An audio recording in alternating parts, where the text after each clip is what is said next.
Dans le cadre élégant des cabarets du quartier de l'Opéra, portés par l'adoration d'un public marginal, des interprètes, sans souci de réussite commerciale, cultivent un style sophistiqué, comme l'étrange Suzy Solidor.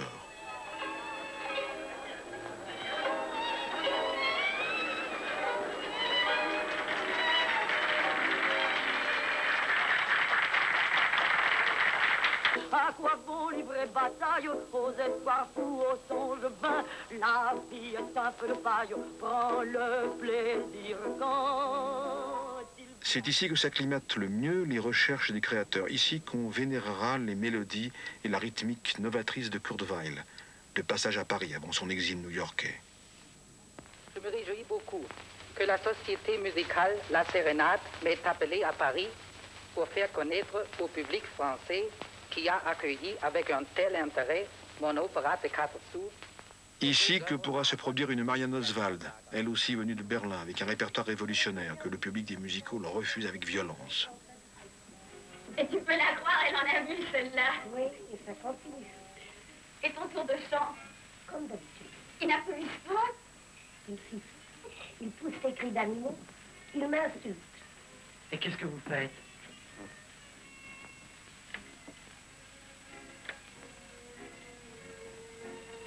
Rien. Je reste là, seule, toute seule dans la lumière, comme une bête prise dans un piège. Et je tremble. Ici encore, au cabaret, qu'une Agnès Capri inventera le café-théâtre et avec 5 ans d'avance, le répertoire du futur Saint-Germain-des-Prés.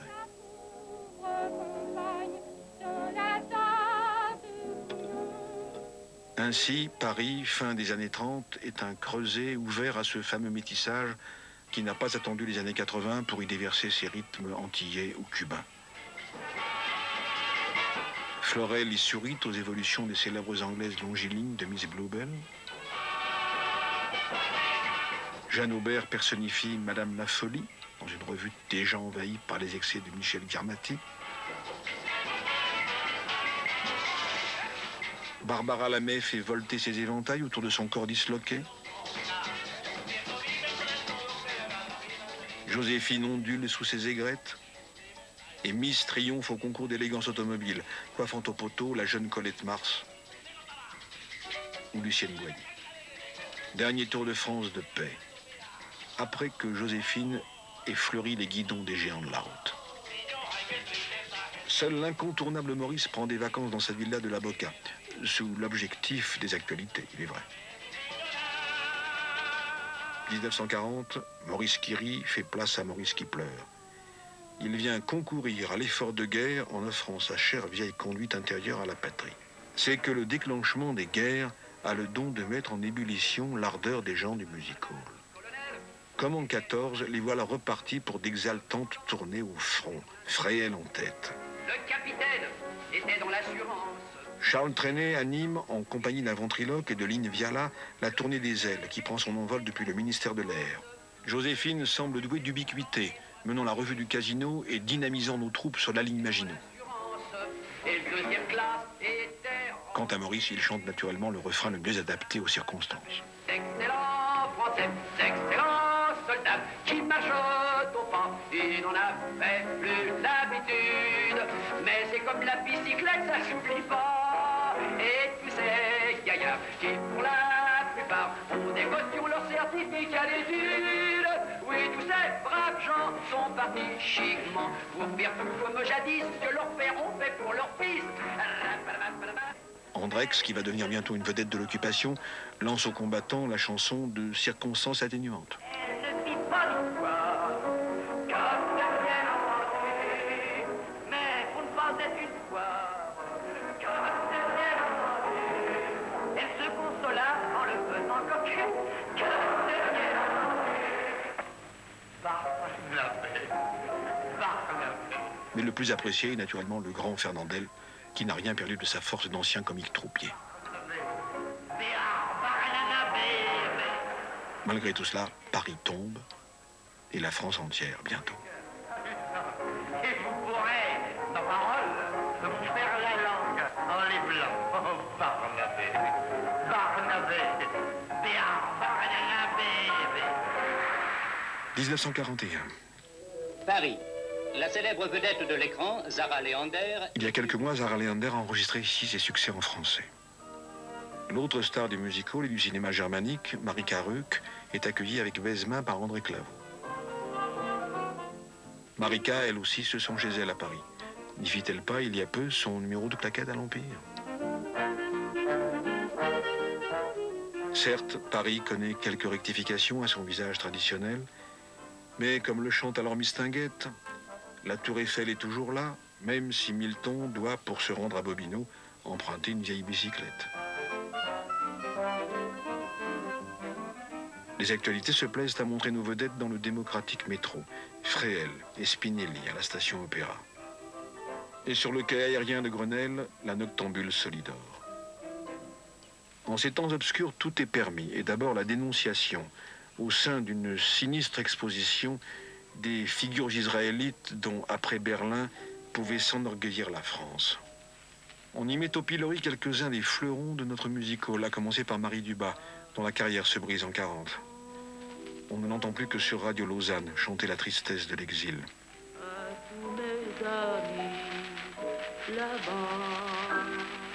Mireille est désormais interdite. Tout comme Ray Ventura, en tournée forcée en Amérique latine. La jeune Renée Lebas a gagné la Suisse. Tandis qu'Agnès Capri s'installe à Alger. Et que Marianne Oswald préfère rejoindre aux USA ses anciens camarades de Berlin, la première vague des exilés de la culture.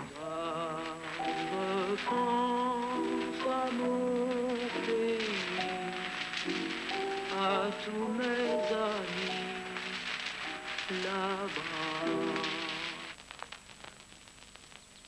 Dans la zone provisoirement non occupée, beaucoup rongent leurs freins en attendant de remonter à Paris, comme Jo Bouillon et son orchestre, convertis depuis peu au retour à la terre, à vrai dire sur une mélodie de Mireille, la proscrite.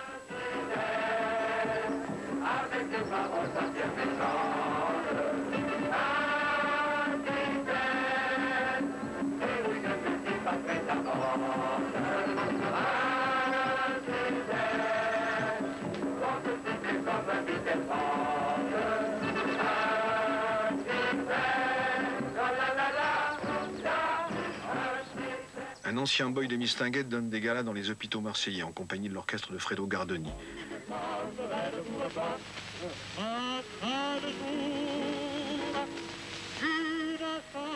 Baptisé Georges Guettari, il sera l'un des meilleurs ornements du musical des années 40. Et Maurice. Il brûle de faire lui aussi don de sa personne à la France. Car pour être heureux comme ma pomme, il suffit d'être en somme, attention, aussi peinard que... Le stade de Marseille n'est déjà plus assez grand pour lui. Il lui faut les ondes de Radio Paris, où sous la paternelle direction d'Alfred Boffinger, ex-directeur de Radio Stuttgart, il offre à ses auditeurs cette belle leçon d'optimisme.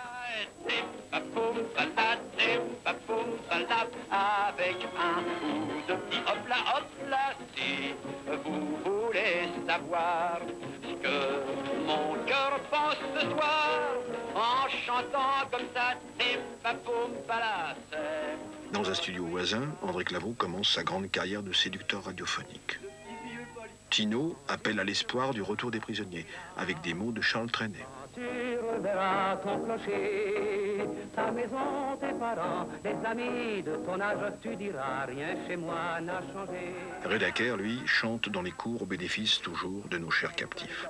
Dans tous mes rêves, tu souris, et je te prie, choisis, je meurs d'envie de te revoir. Attendre, revenir, revoir, mots-clés des chansons d'une époque où bien peu partaient de leur plein gré. Sauf Léo Marjane, peut-être seule vedette révélée par ses années noires. Et mon âme s'enchante de ce rêve d'amour.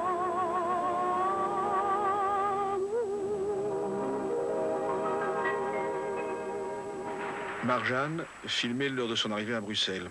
Honneur douteux partagé par ceux qui partaient pour le Reich ou pour le STO, Marguerite Gilbert représentait la gaieté parisienne.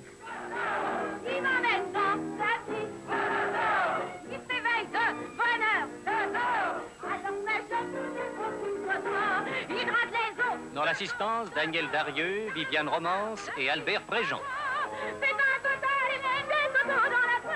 Qu'aurais-tu alors l'esprit à aller enterrer à Toulon le vieux Félix Mayol? Le charmeur de nos grands-mères disparaît, son ami Georgel suivant seul son convoi. Avec ses gestes nerveux, elle passe la main dans les cheveux. On dirait que les chapitres du temps s'entrechoquent dans le désordre. Déjà, on inaugure à Lyon la première station de télévision. Et à Paris, Fernsehsender Paris, studio Cognac G dans quelques mois, commence ses émissions pour les hôpitaux allemands avec des variétés signées par Jean-Michel, le père du futur Johnny Hallyday. Au Lido, on applaudit Rivalité, où la danse classique s'oppose au jazz. Goebbels, dit-on, veut faire de Paris un vaste lupanar pour ses permissionnaires. Des Champs-Élysées à Pigalle, bon nombre d'hommes de spectacle semblent répondre à l'avance à ce souhait. Encore quelques mois et ce parisianisme vert de gris aura vécu. L'électricité manque, on ne donne plus de spectacle de music-hall que dans les salles dotées d'un toit ouvrant. On chantera, mais plus tard. Il faut se nourrir d'abord. Et Tabarin remise ses carousels de femmes nues pour accueillir les paumés du spectacle au bord de la dénutrition. C'est l'entracte, celui de la libération. Mais notre music-hall est là et place de l'hôtel de ville, à l'heure où les tankistes se refont une beauté, c'est le sourire de Florel que capte le caméraman de guerre. Un ébouriffant jeune comique, Bourvil, donne le départ au temps nouveau.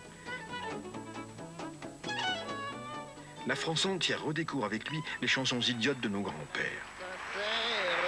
Aux richesses mensongères, il est mort car les poissons, ça ne vit pas sur les paillassons. Le charme a changé de visage. Il se nomme désormais Luis Mariano. Cependant, du côté de la rue Dauphine, une étrange fille en pantalon noir cherche des chansons pour débuter au bœuf sur le toit.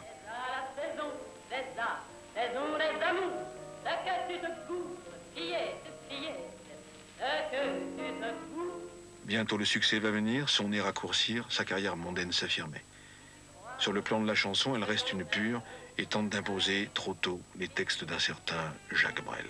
Les hommes, ils en ont entendu que leurs yeux sont devenus gris, ça va, et même l'on ne chante plus dans toutes les rues de Paris, ça va, on traite les braves de fous et les poètes de nigauds. Mais dans les glorieuses années 50. Apparition de Rissé Barrier. Demandez François, Paris Presse, Le Monde. Demandez le Figaro littéraire. Demandez Marie-Claire. Premier round de Serge Gainsbourg. Je suis le poinçonneur des lilas, le gars qu'on croise et qu'on ne regarde pas. Gloire du Danois Georges Ulmer et de son Pigalle. Où l'on ne fait que passer, Pigalle. Affirmation, évidence d'un Yves Montand, tout de brun vêtu, idéal prolo chantant et d'un auteur jumeau, Francis Lemarque. À Paris, au printemps, sur les toits les girouettes tournent et font les coquettes, avec le premier vent qui passe indifférent, nonchalant. Émergence d'une synthèse de Montand et de Gainsbourg, Philippe Clay, et d'une chanson mitonnée par Charles Aznavour. Voilà que je bascule dans l'eau qui fait les bulles et me v'là ridicule avec mon air crevé. Je suis un noyé assassiné, j'ai au cou un boulet m'empêchant de remonter. Vous parlez d'une histoire dans cette immense baignoire. Je n'ai que des déboires, moi qui mangeais sans boire, maintenant je bois sans manger. Léo Ferré, plus